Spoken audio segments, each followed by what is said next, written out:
நமக்கு இருக்கிற பெரிய பிரச்சனையே இட்லிக்கு என்ன சட்னி வைக்கணுங்கிறது தான் இருக்கும். காலையில எழுந்தா இதுவே ஒரு பெரிய பிரச்சனையா இருக்கும். ஸோ இந்த சட்னி வந்து நீங்க ட்ரை பண்ணி பாருங்க. டேஸ்ட்டு செமையா இருக்கும். ஒரு கடாயில வந்துட்டு எண்ணெய் சேர்த்துட்டு, ஒரு 1/4 கப் அளவுக்கு தோல் உளுந்து சேர்த்து நல்லா வறுத்துக்கலாம். இந்த மாரி செவக்க வந்ததும் வறுபட்டதுக்கு அப்புறமா நீங்க தனியா எடுத்து வச்சுக்கோங்க.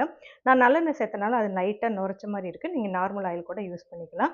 ஒரு 10 சின்ன வெங்காயம், 4, 5 பல்லு பூண்டு, காரத்துக்கு ஏத்த மாரி காஞ்ச மிளகாய் சேர்த்து நல்லா வதக்கிக்கலாம். வெங்காயம் கொஞ்சம் வதங்கினதுக்கப்புறம் 2 தக்காளி சேர்த்துக்கலாம். இதுக்கு தேவையான உப்பு, ஒரு கொத்து கருவேப்பிலையும் இது கூடவே சேர்த்துட்டு நல்லா வதக்கிக்கலாம். தக்காளி வந்து நல்லா சாஃப்ட்டா வதங்கி வந்ததுக்கப்புறமா ஒரு 1/4 கப் அளவுக்கு வறுத்த வேர்க்கடலையை இது கூட சேர்த்துக்கலாம். இதுக்கு வந்து வதக்க தேவையில்ல. அப்படியே ஸ்டவ் ஆஃப் பண்ணிடலாம். இப்போ எல்லாமே ஆறுனதுக்கப்புறமா மிக்ஸி ஜாரில் சேர்த்து நீங்கள் அரைச்சிக்கோங்க.